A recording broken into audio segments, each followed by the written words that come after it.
Assalamualaikum warahmatullahi wabarakatuh. Saya Asti Laisyasari, NIM E 2019-2411. Saya merupakan anggota dari kelompok 6, Ekonomi Syariah 9.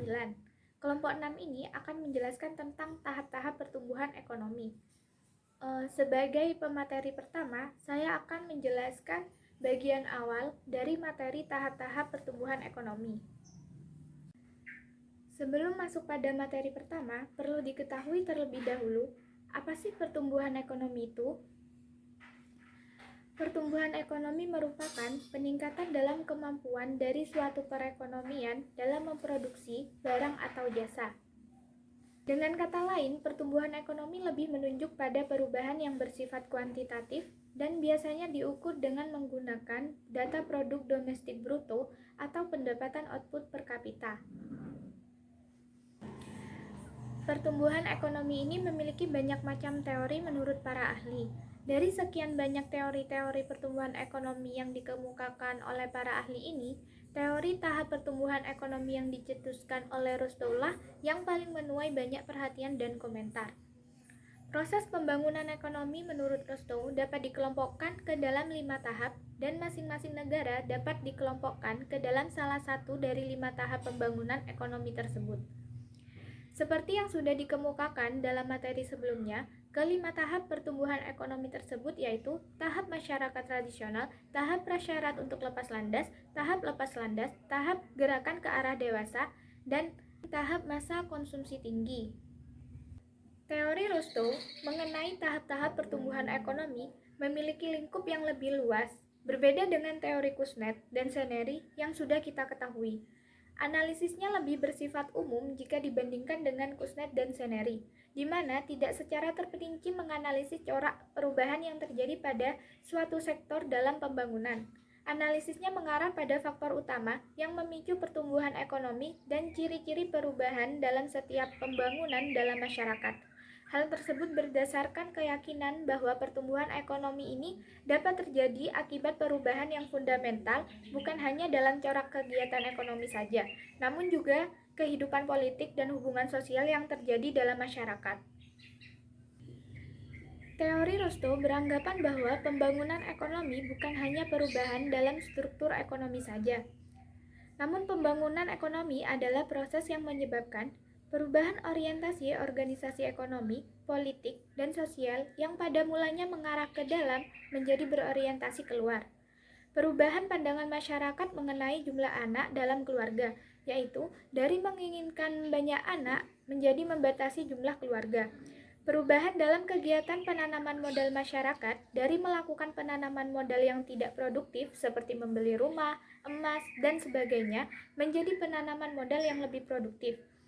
Perubahan sikap masyarakat dalam menentukan kedudukan seseorang dalam masyarakat dari semula melihat suku bangsa atau keluarganya menjadi kesanggupan seseorang untuk melakukan pekerjaan. Perubahan pandangan masyarakat yang semula berkeyakinan bahwa kehidupan manusia ditentukan oleh alam sekitarnya menjadi berkeyakinan bahwa manusia harus memanipulasi keadaan alam sekitarnya untuk menciptakan kemajuan. Tahap-tahap pertumbuhan ekonomi menurut Rostow yang pertama yaitu tahap masyarakat tradisional.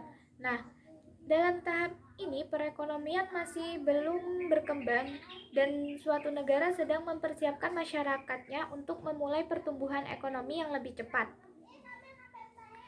Menurut Rostow, masyarakat tradisional adalah masyarakat yang strukturnya berkembang di dalam fungsi produksi yang terbatas yang didasarkan pada teknologi ilmu pengetahuan dan sikap masyarakat seperti sebelum masa Newton. Nah, masyarakat tradisional ini digambarkan Rostow sebagai masyarakat yang masih melakukan produksi dengan cara-cara yang sangat terbelakang, baik dalam penggunaan alat maupun proses produksi yang dikerjakannya. Struktur masyarakat masih sangat sulit untuk berkembang karena terbatasnya faktor-faktor pendukung seperti faktor pengetahuan yang masih sangat minim dan sikap masyarakat yang ditunjukkan. Di dalam suatu masyarakat tradisional, menurut Rustow, tingkat produksi per kapita dan tingkat produktivitas per pekerja masih sangat terbatas. Oleh karena itu, sebagian besar sumber daya masyarakat digunakan untuk kegiatan sektor pertanian. Ciri-ciri dari masyarakat tradisional yaitu yang pertama, fungsi produksinya terbatas yang ditandai dengan cara produksi primitif, cara hidup yang dipengaruhi nilai-nilai yang kurang rasional, produktivitas pekerja yang sangat rendah, dan sebagian besar produksi dihasilkan oleh sektor pertanian, dan struktur sosial bersifat hierarkis di mana kedudukan sosial seseorang tidak banyak berubah. Pusat kekuasaan berada pada tuan tanah, di mana kebijakan pemerintah sangat dipengaruhi oleh pandangan tuan tanah tersebut. Untuk tahap yang kedua yaitu tahap prasyarat untuk lepas landas atau the precondition for take-off. Rustow menggambarkan tahap prasyarat untuk lepas landas sebagai masa transisi di mana masyarakat telah mempersiapkan dirinya atau dipersiapkan dari luar untuk mencapai pertumbuhan yang mempunyai kekuatan untuk terus berkembang. Menurut Rustow, tahap ini dan selanjutnya pertumbuhan ekonomi akan berlangsung secara otomatis. Tahap prasyarat untuk lepas landas ini dibedakan oleh Rustow menjadi dua. Yang pertama yaitu tahap prasyarat lepas landas yang dicapai oleh negara-negara Eropa, Asia, Timur Tengah, dan Afrika yang dilakukan dengan merombak masyarakat tradisional yang sudah lama ada. Yang kedua yaitu tahap prasyarat lepas landas atau brown free yang dicapai oleh negara-negara Amerika Serikat, Kanada, Australia, dan Selandia Baru yang dapat mencapai prasyarat lepas landas tanpa harus merombak sistem masyarakat yang tradisional, karena masyarakat negara-negara tersebut terdiri dari imigran yang telah mempunyai sifat-sifat yang diperlukan oleh suatu masyarakat untuk tahap prasyarat lepas landas. Ciri-ciri dari tahap masyarakat prasyarat lepas landas ini yaitu yang pertama, terjadi perubahan yang bersifat multidimensi atau dalam semua aspek. Yang kedua yaitu peran sektor pertanian masih besar, namun sudah ada sektor industri yang menggunakan teknologi modern. Yang ketiga, sebagian besar investasi diarahkan untuk prasarana.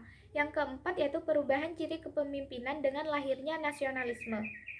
Dalam tahap transisi menuju lepas landas, Rustow mengemukakan pokok-pokok pemikiran untuk mencapai keberhasilan menuju tahap lepas landas tersebut, yaitu yang pertama, kenaikan dalam tingkat penanaman modal yang akan menciptakan pembangunan ekonomi yang lebih cepat dari sebelumnya, bukan semata-mata bergantung pada kenaikan dalam tingkat tabungan, tetapi juga kepada perubahan radikal dalam sikap masyarakat terhadap ilmu pengetahuan, dalam keperluan untuk merubah teknik produksi, dalam sikap pengambilan resiko, dan dalam sikap terhadap kondisi-kondisi maupun cara-cara bekerja.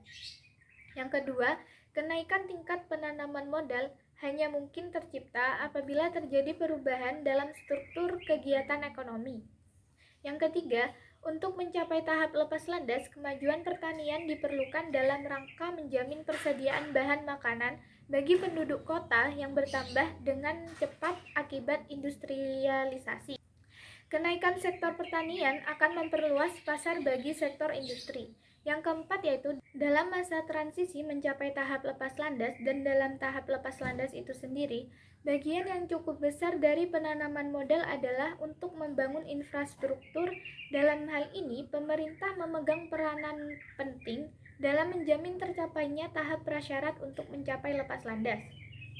Yang terakhir yaitu perubahan dalam kepemimpinan yang mampu melibatkan diri dalam usaha mewujudkan suatu masyarakat industri, di mana pemimpin ini harus mempunyai sifat nasionalisme reaktif, yaitu bereaksi secara positif terhadap tekanan-tekanan yang datang dari negara-negara yang lebih maju. Sekian untuk penjelasan saya. Untuk tahap-tahap pertumbuhan ekonomi yang lain akan dijelaskan oleh pemateri berikutnya. Untuk itu, saya mohon maaf jika ada penjelasan yang kurang. Saya ucapkan terima kasih sudah menonton video presentasi saya.